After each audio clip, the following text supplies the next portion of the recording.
Hello guys, ayan, nagpapakulo ako ng kamatis at saka sibuyas at ilalagay ko na yung aking sitaw. Ayan, nilagang sitaw po ang ating ulam ngayong tanghali. At ayan, pakuluin na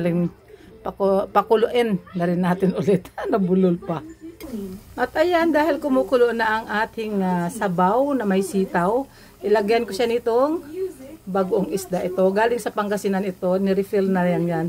Wala siya, boneless po siya yan. Tama lang muna baka umalat naman. Tapos meron ako ditong prito, mga leftover na prito. Yun ang aking isasahog dyan, aking pampalasa. Ayan, ilagay natin siya dyan. Ayan, tilapia at saka ito tambakol. Ayan. Ilagay natin siya dyan, itambog natin siya. Yan.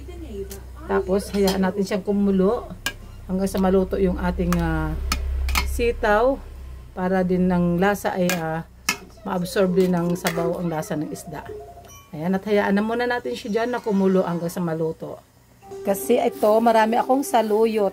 Ito po ay nahimay ko na ito. Dapat kasi kahapon ko pa siya lulutuin. Kaya lang, yung papaya kong nabili ay sobrang nahinog na ba? Sa tagal siguro, kaya hindi ko na niluto. Ngayon sitaw na lang ang binili ko. At ayun, pag naluto yung yung sitaw, ilagay na natin tong saluyot. Ayan, simpleng-simpleng tambog na ulam. Ayan, paborito rin ng anak ko. Nagustuhan nila din yung lasa. Although kami ay mga Ilonggo. Pero dahil sa influensya ng mga kamag-anak at kaibigan, ayan, shout out sa aking kumaring Ibing. Sa kanya ako natutong kumain ng saluyot na paksiw. Ayan, luto na yung ating sitaw. Kaya itambog na natin yung ating saluyot. Malinis na yung saluyot ko. Kasi kahapon ayos. Hindi ba? Ayan. Tapos antayin na natin bumaba yung saluyot, ating dahon ng saluyot. Hindi ko na siya ginurob-gurob o yung iba mahaba pa yung bagay pagkain pa rin naman yan. Saluyot is napaka-healthy po nitong gulay na ito. Marami siyang dalang magandang sa ating katawan. Dati gugulay lang kami sa probinsya ng saluyot. Pag labong yung aming pag sa labong yung gulay. Ayan. Takpan muna natin ulit siya, guys. At ayan na nga, guys. Luto na yung ating parang dinengding na parang hindi rin. Ano ba tawag dito? Semi-dinengding o kung ano man. Tambog or whatever. Basta yun na siya.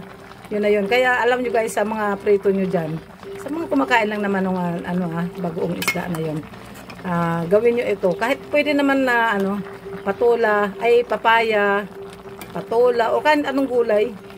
Pwede. Ayan, tikiman na. Ito yung favorito ko.